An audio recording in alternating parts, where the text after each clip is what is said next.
All right.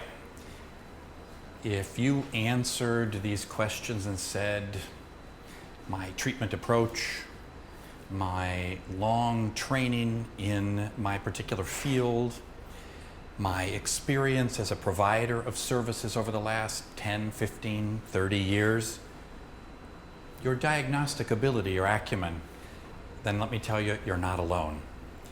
The problem, however, is that 40 years of research provides no empirical support for any of those ideas. The truth is, all models, the research literature says, work with some of the people at some of the time. Now, as you sit there, I can imagine what you're thinking. I'm thinking, you're thinking, I knew it all along. Because if you've worked with people in any way, you know sometimes what you do works, sometimes it doesn't work, sometimes nothing you do seems to work with that particular person. The challenge really is figuring out, what do I need to do to help that one person, not what works overall. We spend a ton of our time in trainings and learning diagnosis, I think in the hope that somehow learning these things will make us better at the work.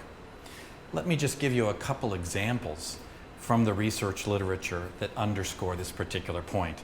I want to talk to you about a study that all professionals should know about, and that is the CYT, or the Cannabis Youth Treatment Project. If you haven't heard about it, you should.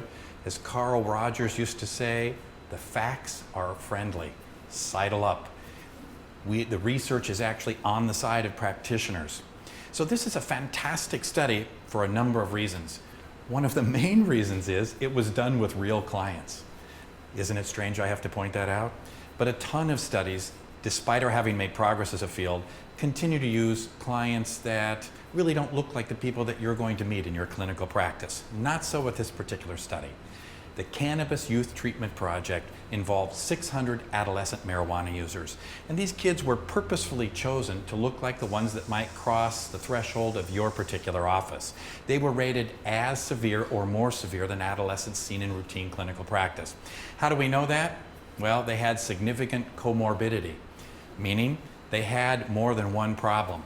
Now, again, if you're a regular practitioner, this is the standard fare you're asked to work with. You have to work with people whose lives are complicated.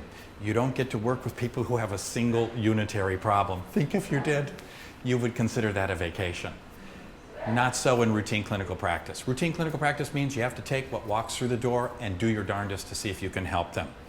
In this particular study, the kids had 3 to 12 other diagnoses or problems. Alcohol was a concurrent problem in nearly 40% of the sample treated. Internalizing disorders, meaning anxiety and depression, in nearly a quarter, and externalizing disorders, antisocial-like behavior, oppositional defiant behavior, in nearly 2/3 of the kids treated. So not just pot-smoking youth, but also pot smokers whose lives were complicated by other problems and concerns. And the participants were randomized into 2 different arms in the study. Arm 1 was about the dose of treatment. Some people got 5 weeks, some people got 12 weeks. The other arm was about the type of treatment. This is where you and I spend huge amounts of time every year earning those necessary CEUs to maintain our licenses and certification. What were the treatments being offered? Well, the ones climbing the pop charts currently. Motivational interviewing was one of the models that were used. Cognitive behavioral therapy. Cognitive behavioral therapy is the sort of traditional approach everyone is trained in nowadays. Family support networking. We're going to get the families together to support one another and their work in helping their child stay off drugs and stay on the straight and narrow. Contingency management. We're going to voucher kids to stay off drugs. And also multi-dimensional family therapy, Howard Little's model of family therapy. Again, remember, all these different treatments done either for 5 weeks or 12 weeks. This was a very sophisticated study, and guess what they found? No difference in outcome between the various approaches. None. Zero. Zip. Nada. They all worked equally well. In addition, there didn't seem to be any difference in outcome either, whether the person got 5 weeks or 12 weeks. Other factors seem to account for the therapeutic effectiveness. In other words, rather than the specific treatment model, diagnosis, or problem. We good?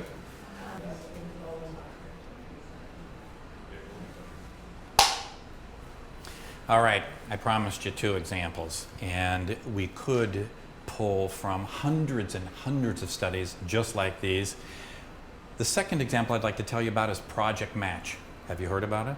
Project Match, it's the largest study done on the history of the treatment of problem drinking. Now, whether you're a coach or a professional substance abuse counselor, I know you'll be meeting people that you try to help that have problems with substances, be they drugs, be they alcohol. Project Match is the go-to study. It's the one to know about. Basically, 3 different treatment approaches were included in this particular study. Cognitive behavioral therapy, again, the sort of common standard of trained therapists at this particular time. The 12-step approach. This is the traditional approach to drug and alcohol treatment, and the new kid on the block, motivational interviewing. What did they find? Do I need to say, really?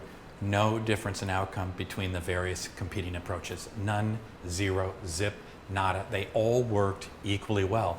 They all cost the same to deliver to the clients. The question is not, what is the right treatment approach? The question you have to be faced with is my client responding to the treatment approach that I'm using right now? We good? You sure?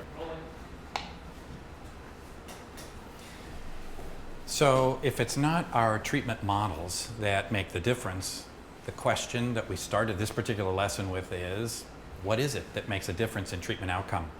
And I don't think what I'm going to say will surprise you if you've been in the field for even a short time. You begin to know that it doesn't have much to do with your technique. It has to do with something else.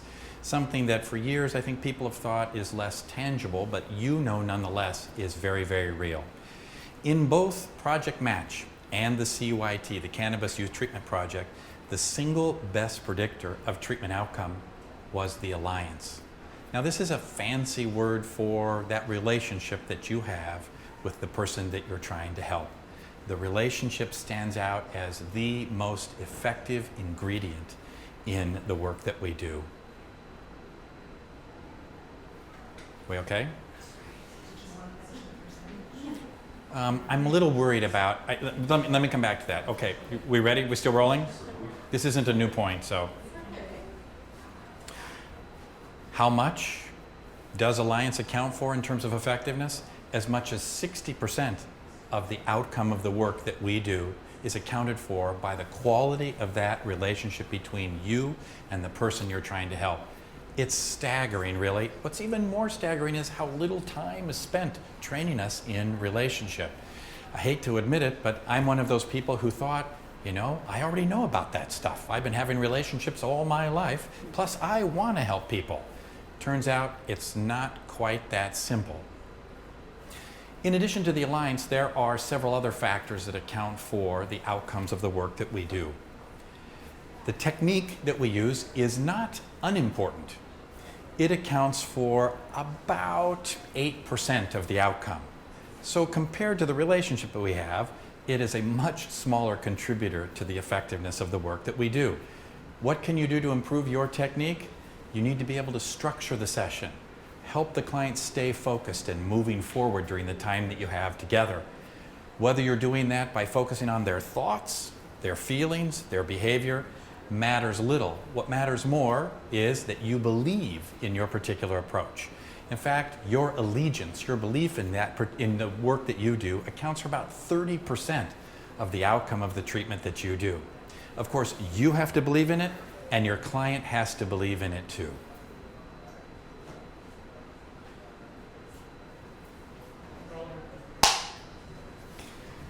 All right, so if our degrees, our training, and our experience don't lend themselves to improved outcomes, what can we all do to get better? And in many ways, that's what this 12-lesson course is all about. Really doing something that will improve your outcomes, will enable you to help the people you're working with to get better more quickly, more effectively. So what can we do to improve outcome? Well, we know that there are differences in outcome between different practitioners. Some are, this is frightening to say, better at it than the rest of us. If you've been at this work for a while, you know that. There seem to be some people who the clients are clamoring for at the agency who leave more often with smiles on their faces. Clients of those folks tend to have less dropout, etc. And we want to emulate these folks. We want to be helpful. What is it that accounts for the differences among these different practitioners? Interestingly enough, there's been some research about this. One of the key people was a hero of mine, Scott Baldwin. And in his particular study, he looked at a variety of different therapists who exhibited differences in outcome in their work and asked the question, why? This is the kind of study that you only see every once in a while. You just don't find this certainty in much research on psychological treatments. He found that 97% of the difference in outcome amongst therapists was attributable to differences in ability to form alliances. Let me say that one more time. 97% of the difference in outcome between therapists was accounted for by differences in their ability to form alliances. It's striking, really, and it also indicates that what we should be focusing on is improving our ability to connect with the diverse people that walk through our door. We okay?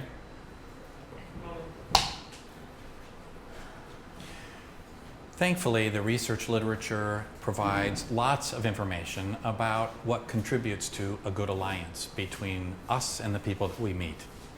So there are three main components, that I like to say fashion the legs of a three-legged stool.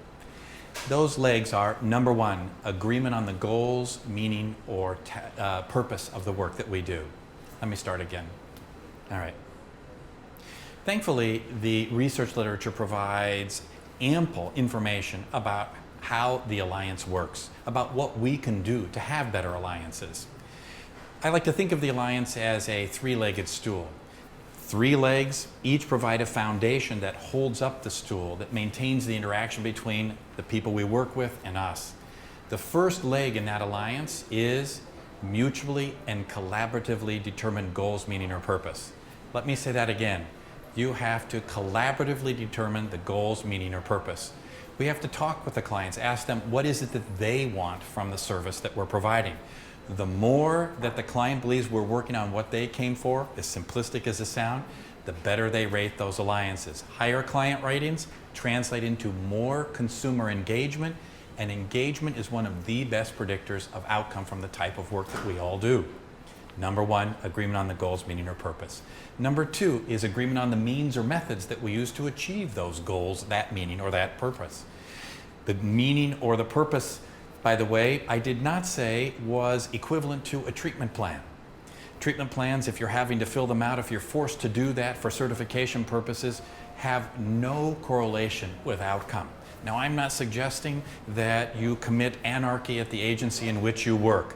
I'm just indicating that collaboratively determined goals are not something you do at the beginning of the work and then you never revisit, but something that you do every time you meet with a person. Are we on track? Are we going in the direction you want to go in? Let's go to that second leg again. Agreement on the means or methods. Whether you're talking, whether you're doing some coaching, some motivation, whether you are prescribing a drug, or you're confronting people's dysfunctional thoughts. If the client is in agreement with those means and methods, they'll rate that alliance higher. Higher client ratings translate into more engagement, which leads to better treatment outcomes. Last but not least, or that middle leg in the alliance holding up the three-legged stool, is agreement on your role. In other words, the client has to see you as warm, empathic, and genuine. Let me let you in on a secret that I'm sure you know already, and that is whether you actually are empathic, warm, and genuine matters less than the client thinking you are warm, empathic, and genuine, which is we're going to come back to in a moment when we talk about the SRS, because even though we may intend to be warm, empathic, and genuine, the client may not experience it as such. That means, of course, in a recursive kind of way, we're going to have to ask them constantly, I sent empathy, did you experience that empathy? Those are the three legs of the alliance. The seat of the alliance, the thing that provides the cushion for the client to sit on, is client preferences. Clients have two different types of preferences. Some we might call instrumental preferences. I'd like to see a female rather than a male. I'd like to meet in your office or outside. And asking the clients about these preferences early on can help us adjust the services in a way that better meets with those preferences.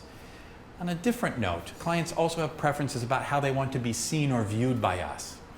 The way that they want to be interpreted by us as a strong person or as a person who is working on their goals or who's motivated. It's not how we may see them, it's how they want to be seen. The more that we can convey that we understand how they want to be seen and help them live up to that particular standard, the higher they will rate those alliances. Better alliances translate into more engagement, which leads to better treatment outcome.